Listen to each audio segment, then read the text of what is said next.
everyone, it's me ARUNIKA'S and I welcome you all to my channel ARUNIKA'S Academy. Today we are going to start our next chapter, that is chapter number 6, The 100 Dresses part 2, which is also written by Easter. This is the second part of the chapter which we have already studied in our previous video. Okay, so we are going to continue the same story, that is the 100 Dresses part 2. So without wasting much time, let's get started. In previous video, our chapter has ended up where we have studied that Wanda has won the drawing contest and she has made 100 dresses, 100 designs of different colorful dresses. Right, now let's start with the chapter number 6, the 100 Dresses part 2. So, while the class was circling the room, the monitor from the principal's office brought Miss Masson a notice. Miss Masson read it several times and studied it thoughtfully for a while. Then she clapped her hands. Attention class, everyone back to their seat. When the shuffling of feet had stopped and the room was still and quiet, Miss Masson said, I have a letter from Wanda's father that I want to read to you. Miss Masson stood there a moment and the silence in the room grew tense and expectant. The teacher adjusted her glasses slowly and deliberately. Her manner indicated that what was coming, this letter from Wanda's father. So the note which the monitor has given to Miss Masson is the letter from Wanda's father. Was a matter of great importance. Everybody listened closely as Miss Masson read the brief note. So what was inside the note? Let's study. Dear teacher, the note states that, Dear teacher, my Wanda will not come to your school anymore. Jake also. Jake is probably Wanda's brother. Now we move away to big city. No more holler Polak. So this is a very important word, that is holler Polak. Holler Polak, right? So this is a Polish phrase which is used for insulting someone in Poland, right? In Poland. So this holler Polak is the phrase which is used or which is marked to insult someone in Poland. Okay, so no more ask why funny name. Plenty of funny names in the big city. Yours truly, Jan Petronsky. So Jan is Wanda's father. Here two more names in the letter only. That is, first one is Jake, who is Wanda's brother, and Jan, who is Wanda's father. Right? So now a deep silence met the reading of this letter. Miss Masson took off her glasses, blew on them and wiped them on her soft white handkerchief. Then she put them on again and looked at the class. When she spoke, her voice was very low. So now here is the reaction of the teacher.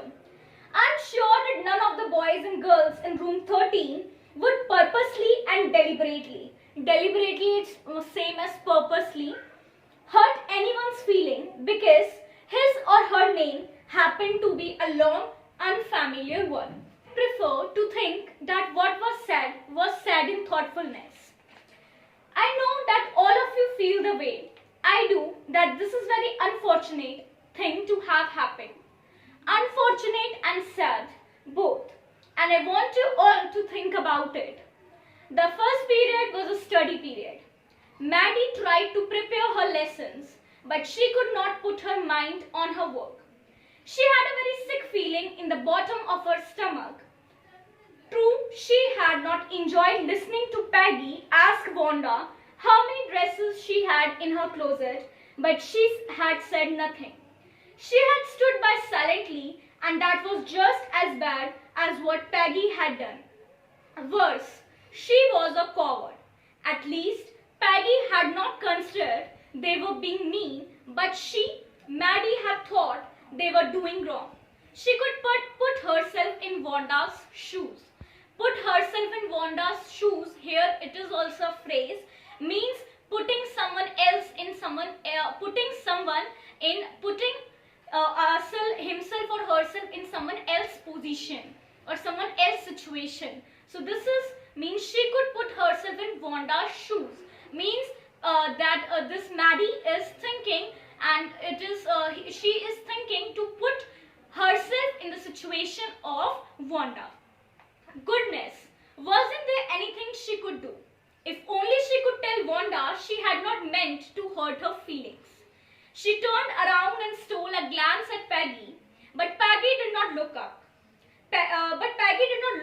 She seemed to be studying hard. Well, whether Peggy felt badly or not, Maddie had to do something. She had to find Wanda Petronsky. Maybe she had not yet moved away. Maybe Peggy would climb the heights with her and they would tell Wanda she had won the contest. That they thought she was smart and the 100 dresses were beautiful. So this all thing are coming to Maddie's mind. She was thinking that maybe Wanda has not left the town till now, and they can meet her at least once and can tell her that she was a very good girl, or she was and her all the dresses was also very beautiful. When school was dismissed in the afternoon, Peggy said with pretended casualness, "Hey, let's go and see if that kid has left town or not." So here kid is being said for Wanda. So Peggy had the same idea. Maddie glowed. Peg was really alright. The two girls hurried out of the building up the street toward Boggin's Height, where Wanda Petronsky lived. The part of the town that wore such a forbidding air on this kind of a November afternoon. Drizzly, damp and dismal. Damp and dismal means wet and sad. "Well, at least," said Peggy gruffly, "I never did call her a foreigner to make fun of her name. I never thought she had the sense to know we were making fun of her anyway. I thought she was too dumb, and look how she can draw." So this all is about the conversation between Maddie and Peggy. They both have decided to go to Boggin Heights where Wanda Petronsky lived and meet her and told her about the drawing contest which she has won, and all the beautiful dresses which she has made. She want to appreciate her, right? "I never thought she had the sense to know we were making fun of her anyway." Now Peggy considered Wanda that she was dumb. She thought that Wanda was almost dumb and she has not a sense to understand that they were making fun of her. Maddie could say nothing.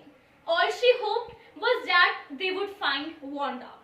She wanted to tell her that they were sorry they had picked on her and how wonderful the whole school thought she was, and please not to move away and everybody would be nice. So these were the thought of Maddie. She and Peggy would fight anybody who was not nice. The two girls hurried on. They hoped to get to the top of the hill before dark. "I think that's where the Petronskys live," said Maddie, pointing to a little white house, wisp of old grass stuck up here and there along the pathway like thin kittens. The house and its sparse little yard looked shabby but clean. It reminded Maddie of Wanda's one dress, her faded blue cotton dress, shabby but clean. So, seeing the house of Wanda's Petronsky, Maddie has at once she remembered about her blue faded dress, which was very much faded, which was not ironed but clean. Similarly, her house was shabby but clean. Right? There was not a sign of life about the house. Peggy knocked firmly on the door, but there was no answer. She and Maddie went around to the backyard and knocked there. Still, there was no answer. There was no doubt about it. The Petronskys were gone. How could they ever make amends? To make amends means to show that one is sorry by doing something good. Okay, they turned slowly and made their way back down the hill. "Well, anyway," said Peggy, "she's gone now. So what can we do? Besides, when I was about all her dresses, she probably was getting good ideas for her drawings. She might not even have won the contest otherwise. Now Peggy is thinking, and Peggy has turned the whole situation, and she is saying that this is due to me why Wanda has won the drawing contest, as I was always asking her that how many dresses she has, and she always say 100 dresses, which remind her about the different designs which gave her idea in the drawing contest. So this way Peggy has twisted the situation. Maddie turned this idea carefully over in her head, for if there were anything in it, she would not have to feel so badly. But that night, she could not get to sleep. Now this was the whole scenario or whole situation, what Maddie is feeling. So whole night she is not able to sleep also due to Wanda Petronsky. She is only thinking about Wanda Petronsky and the way she and Peggy had treated her. She thought about Wanda and her faded blue dress and the little house she had lived in. And she thought of the glowing picture those 100 dresses made, all lined up in the classroom. At last, Maddie sat up in the bed and pressed her forehead tight in her hands and really thought. This was the hardest thinking she had ever done. After a long time, she reached an important conclusion. Now, what was the conclusion? She was never going to stand by and say nothing again. If she ever heard anybody picking on someone means treating someone unkindly. It not a good manner. Because they were funny looking or because they had strange names. She did speak up, even if it meant losing Peggy's friendship. So Maddie has come to a conclusion that from now she is going to face everything that come her way, and if ever try to tease anybody because of her strange name, color, caste, she is going to fight with that person, and she is now not caring about losing Peggy's friendship also. She had no way of making things right with Wanda. But from now on, she would never make anybody else that unhappy again. So, Wanda, this all is the Maddie's thought and the conclusion of her hard thinking. On Saturday, Maddie spent the afternoon with Peggy. They were writing a letter to Wanda Petronsky. Now here, in this para that I am going to tell you all about, here in the coming para, this is the letter. This is this para, Peggy and Maddie, they are going to write a letter to Wanda Petronsky. So they are writing a letter to Wanda Petronsky, and it was just a friendly letter telling about the contest and telling Wanda that she had won. They told her how pretty her drawings were, and they asked her if she liked where she was living and if she liked her new teacher. So this is a friendly letter. So now they had meant to say they were sorry, but it ended up with their just writing a friendly letter, the kind they would have written to any good friend, and they signed it with lot of tens for love. So here at last they have written lots of tens for love. This is a symbol of love, writing for the symbol of love, right? They mailed the letter to Bergen Height, writing please forward on the envelope. Days passed and there was no answer, but the letter did not come back. So maybe Wanda had received it, for if she was so hurt and angry, she was not going to answer. So they thought that maybe Wanda was so angry and upset that she has not answered the letter which was being written by them. You could not blame her. Weeks went by and still Wanda did not answer. Peggy had begun to forget the whole business, and Maddie put herself to sleep at night making speeches about Wanda, defending her from great crowds of girls who were trying to tease her with how many dresses have you got, and before Wanda could press her lips together in a tight line, the way she did before answering, Maddie would cry out, "Stop! then everybody would feel ashamed the way she used to feel.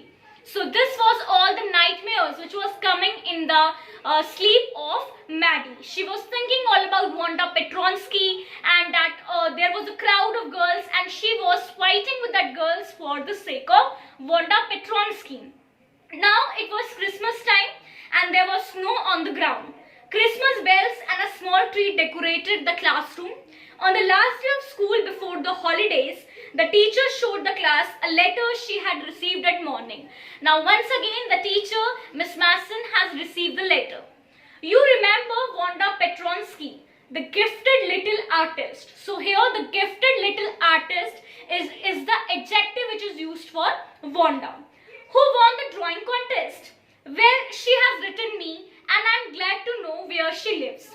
Because now I can send her medal. I want to read her letter to you. The class sat up with a sudden interest and listened intently, means very carefully. So the letter stated that, Dear Miss Masson, how are you and room 13? Please tell the girls they can keep those 100 dresses because in my new house, I have 100 new one all lined up in my closet. 100 new one means she has made 100 more new designs of the dresses. I did like that girl Peggy to have drawings of the green dress with the red trimmings and her friend Maggie to have the blue one. So she has also given us special dresses to both Peggy and Maggie. These two girls who have troubled Wanda a lot.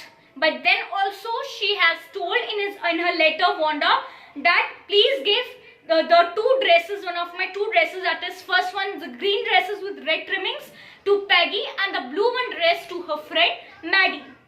For Christmas I missed that school and my new teacher does not equalize with you. Merry Christmas to you and everybody. Yours truly, Wanda Petronsky. So this was a letter, and on the way home from school, Maddie and Peggy held their drawings very carefully. All the houses had wreaths and holly in the windows. Outside the grocery store, hundreds of Christmas trees were stacked, and in the window, candy, peppermint sticks and cornucopias of shiny transparent paper were strung. So cornucopias here are the decorative containers which are usually filled with flowers and decorative things. Right? The air smelled like Christmas and lights shining everywhere reflected different colors on the snow. Boy, said Peggy, this show she really likes us. It shows she got our letter and this is a way of saying that everything's alright. And that's that. I hope so, said Maddie sadly. She felt sad because she knew she would never see the little tight-lipped Polish girl again and could not ever really make things right between them. So here the Polish girl is Wanda, who is from Poland, right? She went home and she pinned her drawings over a torn place in the pink flowered wallpaper in the bedroom. The shabby room came alive from the brilliancy of the colors. As we all also know that Maddie also belongs to the poor. She's also poor. Not as much as Wanda, and she doesn't live in Borgenheim, but she is also poor. So she has a shabby room where when she kept the drawing which was made by Wanda, blue one, the room came alive from the brilliancy of colors. Maddie sat down on a bed and looked at her drawing. She had stood by and said nothing, but Wanda had been nice to her anyway. Tears blurred her eyes and she gazed for a long time at the pictures. Then hesitantly she rubbed her eyes and studied it intently, means very carefully she studied the picture. The colors in the dress were so vivid that she had scarcely noticed the face and head of the drawing. But it looked like her. Maddie, it really looked like her own mouth. Why it really looked like her own self. Wanda had really drawn this for her. Excitedly, she ran over to Peggy's. Peg, she said, let me see your picture. What's the matter? Asked Peggy, as they clattered up to her room where Wanda's drawing was lying face down on the bed. Maddie carefully raised it.